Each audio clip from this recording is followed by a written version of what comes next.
Coaching in Session.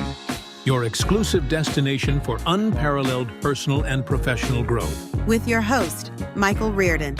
Whether you choose to live within limits or break free, your mindset journey begins here. Sometimes in life, we get moments when we can be 100% authentic with what's happening in our life and in ourselves. Sometimes things are not going to go your way 100%, maybe even 90% or 80%. And we can go down the list into an acceptable percentage. I don't know if they changed it, but a 65 is like a passing grade. You get a D. And so maybe you get a 65 and you're like, okay, well, at least I just made it. But then again, there's going to be people who are going to say, I didn't make it unless I get an 80 or 85 or a 90, whatever it be. So I understand in college, especially, like they have points you have to reach for a test in order to keep on going on. So if you don't reach maybe an 85 on this test, you get kicked out. And rightfully so. If you need to know this knowledge and you're barely scraping through, you probably don't want a doctor that only gets 65s on tests, meaning, yeah, they're right 65% of the time, but they're going to be saying, yeah, let's toss it to the wind and hope that things go the right way. No, that's not how it works, right? They want to give doctors the benefit of the doubt. Like, hey, you went through schooling, you did the work, you challenged yourself, you gain as much knowledge as possible, and you're hungry to keep on learning because this is essentially what life is. So you learn something and you keep on growing with it. And sometimes people are not thankful for that. They're not thankful for the ability to grow and to learn. Imagine like a young person, right? Like being thankful for going to school. Now, there's a couple of aspects here, right? Because some people, especially in inner cities, they love going to school, not for the education aspect, but for simply going to get a meal to eat because they don't have food at their house. So they would love the reprieve to get away from the family violence or the drugs or the hostile environment to say, hey, I'm protected in this school for anywhere between 6 to 8 hours, maybe a little bit longer if you stay after school. So this idea that there are going to be kids who love school as a reprieve, and then there's going to be kids who hate school because it interferes with their bike riding time or their PlayStation time or just their idea of being free and pragmatic time. Well, I understand that we can be thankful for all of the above. And I wasn't a kid that was truly thankful for schooling until I was way older, where I was thankful for my mom for the sacrifices that she had made to put myself and my brother and my sister into private schooling. Because in the inner city where I was, if I was introduced to all of the violence and all of the drugs and all of the situations of what the inner city was, there's no telling what I would be or who I would be today. I couldn't even say confidently that I would be the same person. Like my journey was always going to be this. And I just don't think that's the case. I think that your environment has a huge position in how you leverage your life. Meaning, if you are in a situation where it's like deep, dark, dire, you're going to be one of these people who are just kind of looking for handouts or looking for the easy way out or looking for a road that is not full of thorns. And I understand that we don't necessarily want to inflict harm on ourselves at every given point or on every given journey in our life. Sometimes we want this idea of we're progressing smoothly because it was meant to be. Very similar to how you put maybe butter and steak, right? It was meant to be, where the harmony of flavors can really come through. And when you bite the steak, you're like, whoa, this is full and this is delicious. You don't need any A1 sauce. And for the people who don't know what A1 sauce is, it's a sauce that you put on steaks that are bad. And there's a story of a chef that came out when a person had asked for A1 sauce, basically saying, hey, can I have some A1 sauce? And the chef came out and said, is there something wrong with the steak? And the guy was like, no, I just want some A1 sauce. And the chef says, well, try the steak. And if you need A1 sauce, then I'll give you A1 sauce. And then so the guy, he tries the steak and then he goes, wow, this steak doesn't need some A1 sauce. And then the chef goes on to say, A1 sauce is for steaks that that need some help, that are not good steaks. And this steak is a good steak, right? He cooked it properly, it's the right temperature, the right sear, everything was really nice on the steak. And so you don't necessarily appreciate that until you live that. Now, growing up, there's a place called American Steakhouse in Bridgeport, Connecticut, where I grew up. I'm not sure if it's still there, but it's basically like a low level, a super low level of Longhorn, or like a super low level of Texas Roadhouse. Like, think of a steakhouse that is a commercial steakhouse, and then that one is even lower than that. Now, I don't necessarily even go to Texas Roadhouse or even Longhorn or all these other commercial ones. I go to like fancier ones where steaks are like $80, right? I'm not splurging or like showing my money or anything. It's just the reality of how I have grown. I would get a 24 ounce for $21. Now I get an 8 ounce for about $60. Now, sure, inflation, the times are changing, the cut of meat, sure, right? But I don't put A1 sauce on my steak when I go out to these restaurants because it's cooked right. But how could I say that this steak is better than the steak that I've had, right? Especially if I'd never had a steak in my life. So I had to have some level of hardship, or I had to have some level of something in order for me to compare. And it's not that I'm comparing myself to others. I'm comparing steak. And this idea is a mindset now, right? Because the steak that I grew up with, it was tough. It wasn't really the best steaks, right? Very thin. I loved it. I would go with my father there, and he would take the family. And it was really nice. It would be like our Thanksgiving meal in a sense. Even though we would go to my grandma's house to eat Thanksgiving, it was just, we were thankful for this meal that we were given. And it wasn't anything part of that meal that I said, this meal could be better, right? Like, this meal could be so much better. Oh, like, if the steaks were better, I can enjoy this so much more. Like, it wasn't me being ungrateful during those meals. Now, I think of the nostalgia of, if I go back, I might be chewing it. My wife would be chewing it. Oh, this is terrible steak. And it's not because we're spoiled. We know the real world of how things are. But my son, my daughter, my nieces, they would eat this steak and think it's the best thing in the world. And it's not because of the food, it's because of who's around the food. Tomorrow is a day where we have an opportunity to be around people that we don't see often in our year. It could be aunts and uncles, maybe even mothers and fathers, where we bring our best dishes and we combine an event and we call it Thanksgiving. Well, I call that just common sense. Family should be united. Family should come together. And we should do it more than just once or twice a year on Thanksgiving and Christmas. And if you're religious, Easter. This idea that we regulate our family time, or times to be grateful or to be thankful to certain moments of the year, is astounding to me. Because there's a power in being grateful. There's a power in having gratitude. Where if you can give yourself this idea of being grateful for what you have, you would give yourself more mobility than you are giving yourself right now. What is mobility, right? Because mobility is your capability to move. It doesn't matter if you have no legs, you can crawl, you can get in a wheelchair, you can get carried, you can be mobile. Your mind is free to take action. Then again, how many people are chained and locked up in their circumstances? How many people feel like they can't move because they're stuck in quicksand? Like, whatever they do, they're in this rat race, this wheel, this hamster wheel of life. And it's just this habitual pattern that they're living. And they might think they're getting out, but the moment they get a step ahead, they have to take 2 steps back because something knocked them over. And all of this is a mindset, because eventually, at some point, when do you stop getting back up? I think of generations and family, especially during this time of the year. We can use the experiment of the ticks as the mindset lesson for today.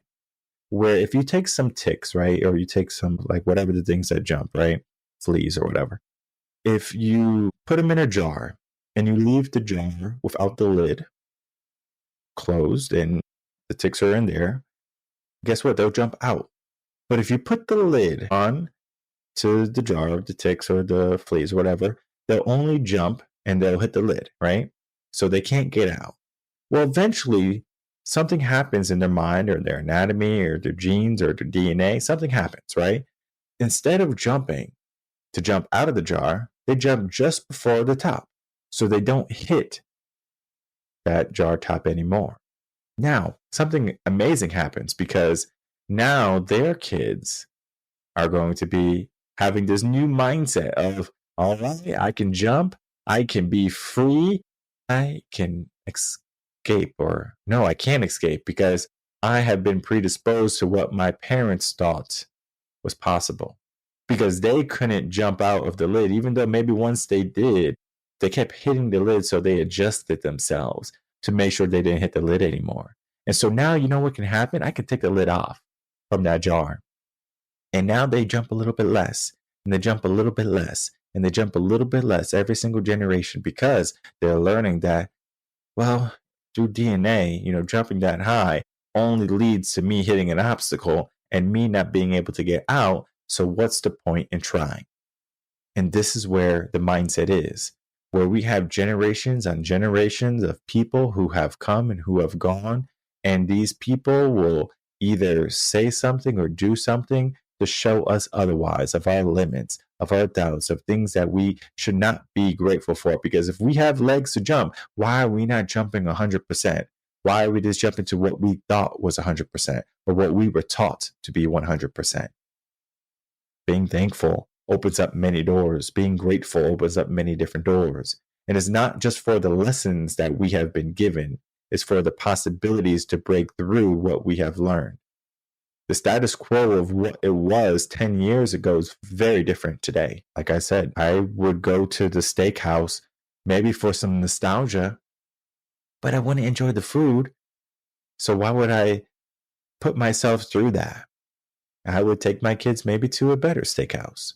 And what happens now is that there's a different journey for my kids because there's a saying, my great-grandfather walked 10 miles to work.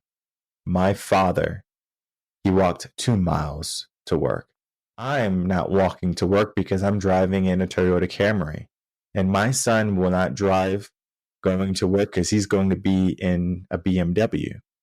Now his son is going to be walking 5 miles to work, and his son is going to be walking 10 miles to work. And you have to ask yourself, how is this ebb and flow of life not just continually going up where everyone is succeeding, where now we're in a private jet eventually, right? Where we're all succeeding wildly. And it's because they didn't have this idea of hardship. They didn't have this idea of struggle. And so if they don't have that, how can they be resilient to keep it? Because if you don't know how to fight for the things that you want or the things that you don't even know that you want, eventually you're going to lose them. This happens so much with relationships, family, marriages. At some point, you stop appreciating each other. It's just the nature of design. Instead of growing together, you're growing apart. It is easy to grow apart. It is more difficult to stay together. It's more difficult to repair. It's more difficult to look each other in the eyes, especially when there has been hardship and infidelity and struggles. So we divert our attention. We give ourselves a different meaning, not so much in our family anymore, but into where we are right now. And so many people, they become materialistic or they become so self-centered where they look at their world as the center. Happens quite a bit in America. This is why we need holidays in order to tell someone that we love them. Valentine's Day, hey, I love you, baby. Here's some flowers. Like, why are you not sending her flowers every single day? Now, I understand we're not trying to simp. We're not trying to do it. I understand. But what I'm just trying to say is, why do we need a reminder on these days in order to be pronounced in our relationships? Because one day you're not going to have your mom. One day you're not going to have your dad. One day you're not going to have maybe your brothers or your sisters. Maybe one day you might not even have your kids. And I hope that's not the day. Because I couldn't imagine a parent losing their child. I've seen it happen in the ghetto. Moms having to bury their sons. And it's not a good look. And I understand that I'm fortunate, especially knowing the things that I've done. I mean, I'm a lucky man. But sometimes we just can't base our life on luck. Sometimes we have to base it on the reality of what we're capable of. We can be thankful for that. because at some point I stopped saying, let me just kind of move through life and see what happens. And I started to be more pronounced. Today, it might seem insignificant, but I love calling my parents. Like I love when I'm looking at mom, I can call mom. I call dad. One day I'm not going to get that, But it's difficult. How many people, they had that opportunity and they didn't take it? There's a choice. I'm not going to call my mom. I'm not going to call my dad. I'm mad at them. I'm living a different life. They're dead to me. How disattached or disassociated do you have to be in order to get there? And I understand there are broken families. I've seen it. I know it. I've lived it. When do we forgive? Being thankful is also having some room to grow. Gratitude is room to forgive. Because I'm grateful for people who have done me wrong as the same as I am grateful for the people who have done to me right. It might be a difficult concept to understand at certain points, but if someone does wrong to me, I don't just hate them for the rest of my life. That's too much work. That is a lot of energy, mental energy, spiritual energy. I just forgive them, right? But then I learn. I understand. It's the same idea of fool me once, shame on you, fool me twice, I'm not going to get fooled again, right? You learn from your lessons, right? Of course, there's going to be people that you might give multiple chances to. For example, like my kid or my kids, if they crash the car or something, right? I might be mad at them. At the same time, if I can hold them and hug them still, that's the least of my worries is a broken car and the insurance bill. It's the least of my worries as long as I got my baby. What are you thankful for? Some people, they're thankful for their jobs. They're thankful for their relationships that they have currently. They're thankful for the money that they have to buy the food, or maybe they're thankful for a place to rest their head tonight. Not everyone's going to have all the luxuries that we do or that you do. Because if you're listening to this podcast, I guess you can go to the library and listen to it on the computer. But the reality is, you're going to listen to this podcast on your way to work or in the gym. Luxuries, right? Lifestyles that you chose to live. But then there's going to be people who are hoping and wishing and dreaming for something better. They can't fully be thankful for what they have because they're vying for something better. Now, I'm not saying that there's not better in life. I'm not saying that the house that you're living in is the best, that the relationship that you have is the best in it, and that the food that you're eating is the best.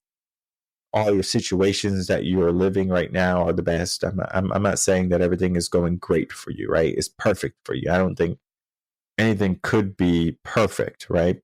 But in the sense of what perfect is a mindset, right? You can say something is perfect.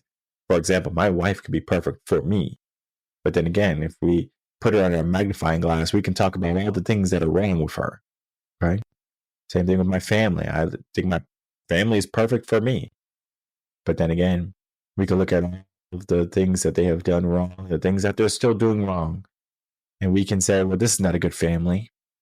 Maybe I should disassociate myself with them because they're not 100% of what I need, right? We talk about it quite a bit in the podcast, right? You become who you're around. And sometimes when you're around family, it brings out the worst part of you. Okay? Think of the fights that happen on the holidays where people are arguing and bickering and they go, I'm glad I only have to do that 2 times a year. Well, I'm sure there's people in life that are just saying the opposite. I wish I can even do that once a year. We are living in different mindsets today where this idea of being thankful and this idea of being grateful are optional beings or optional things for us to proceed in life. Where if you're not grateful for something, guess what? You'll be okay. But gratitude has a power to it. I am more powerful now knowing that I have a responsibility to my family than I have ever been in my life. And it's not because I wasn't being pronounced in my 20s and my 30s. It was because I said, hey, it's time to show up. There are people depending on me, even more now than ever before. And it wasn't that my family didn't depend on me before. At some level, you get past the baton, you get given the torch, and you have to light the way for everyone. At some point, you have to slow down for your grandparents, or you have to slow down for your parents, or you slow down purposely for your kids because the stride that you have is too great for them. But it doesn't mean that your stride is always going to be that. It doesn't mean that you have to limit yourself very similar to how those fleas and ticks in the jar have to limit themselves. Because being thankful means that you understand more than just of what you are. You understand of what you're capable of. Because you're not just capable of putting up with your family for a day or two. No, there's more than that. You can appreciate what you have so you can propel into what you can be appreciative of even more than what you are right now. I understand that. You might be in a dire strait right now, right? You might have no work, no love, no nothing, right? Just you. Well, you could be thankful for that breath you had this morning. You could be thankful that maybe you can get a sip of water that's clean. There are people in the world that don't even have clean, drinkable water. There are people in the world that do not even have food. I remember a story when I was back in school, it was probably like 5th grade or something, or around that time, where I went to a Catholic school and the nuns would tell you stories because they would go on missionaries to different parts of the world and they would help people in need. And one of the stories that I heard was of a mother who had children and they were hungry and the kids were crying, "Mom, I'm hungry. Mom, I'm hungry." And the mom was like, okay. And then she got rocks and she started boiling the rocks. And so the rocks were boiling and the kids kept saying, "Mom, I'm hungry. And she's like, okay, the food's almost ready. And it wasn't until the kids passed out because they were so hungry and so tired that the mom could have a moment to cry herself. There was no food for them to eat. She just wanted to give them this idea that food was coming right now, maybe on your table, especially tomorrow on Thanksgiving. You're going to have more food than maybe you know what to do with. Maybe you have food in your fridge that you're going to toss out. Maybe food that you never even will touch or eat, right? Think of peanut butter, right? You might get peanut butter and you just use it once or twice or something, and that's it. Think of pickles. Like people have pickles in their fridge, right? And they get the pickles, put on a sandwich, and maybe the pickles stay there until the expiration date. Cans of soup in the pantry or vegetables in the freezer or whatever, right? And before you know it, you just kind of pack on something else and you forget what was old. What about our old selves? Do we forget about those people? Do we forget about the stepping stones that helped us reach this height of where we are right now? Maybe we got knocked down, right? So do we forget that we can climb back up to where we were and maybe even greater than that? There are so many things to be thankful for in our life. There are so many moments where we can impress upon ourselves of what is possible, what is available to us. Right now, like I said, you're going to have a spread on Thanksgiving, or just maybe more so than ever. And there's going to be people who are making sure the homeless are fed, and they're going to have turkey and maybe some stuffing and maybe a vegetable and maybe a dessert, right? That spread, right? That variety. That variety is also in life. And it's not to say that you need to have 10 things. Or on Christmas, you need to have this many presents. And we're going to be talking about all this, especially on the Christmas episode, because guess what? The same concept is there. Being thankful, being gracious. I get more clients being thankful and being gracious than I do being entitled and stuck up. And it's not because, hey, if you want coaching, you need to come to me. You don't need to come to me. Coaching in Session is a platform where you can have every single year 50 to 100 coaches come on talking about their work. Also saying, hey, I can help you. I'm not the only one. I'm not the only one sitting at the table. There's many people who are here to help you, or many people who are here to instill upon you, to fill you up in the sense. Very similar to the food on your plates. To fill you up. Not just to give you crap to say that you have something within you, but to fill you up with something that's meaningful.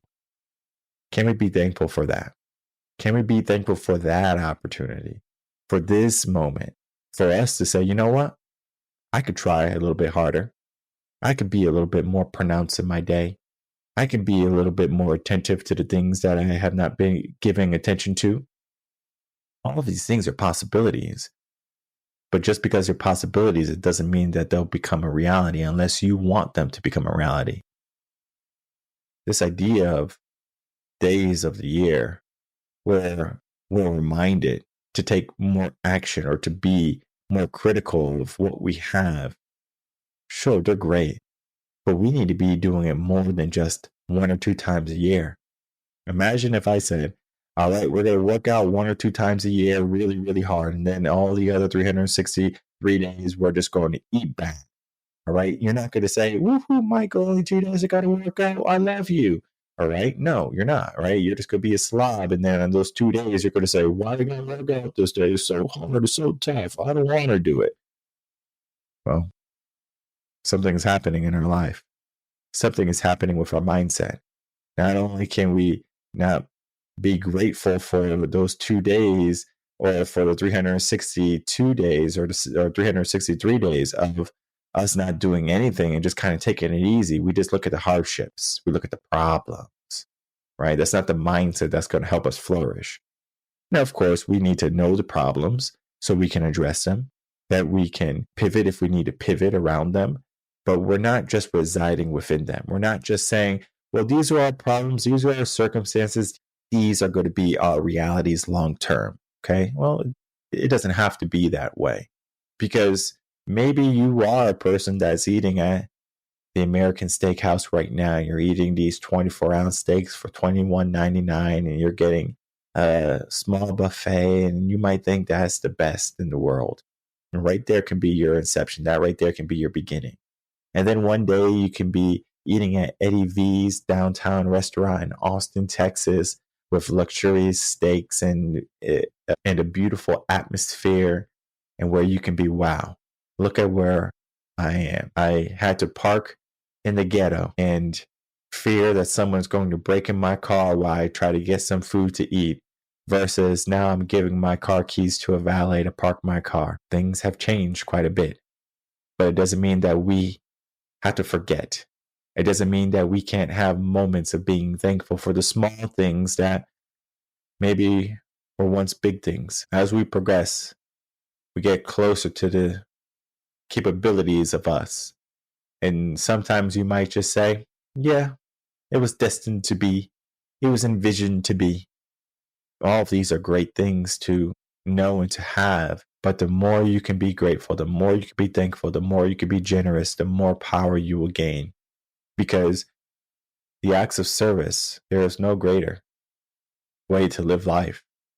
Coaching, for me, is no greater way to live life in the sense of helping people. Now, of course, I have other businesses and things like that, but they all have a purpose. They all have a meaning. Everyone needs something filled, right? Just think of a 500-piece jigsaw puzzle.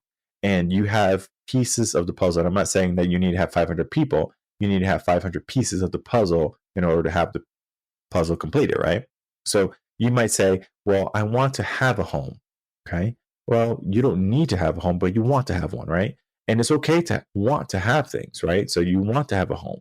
And you might say that you want to have a really big home. Okay. Well, you don't need a really big home, but now you're understanding what you need to do, right? Your lifestyle is starting to change.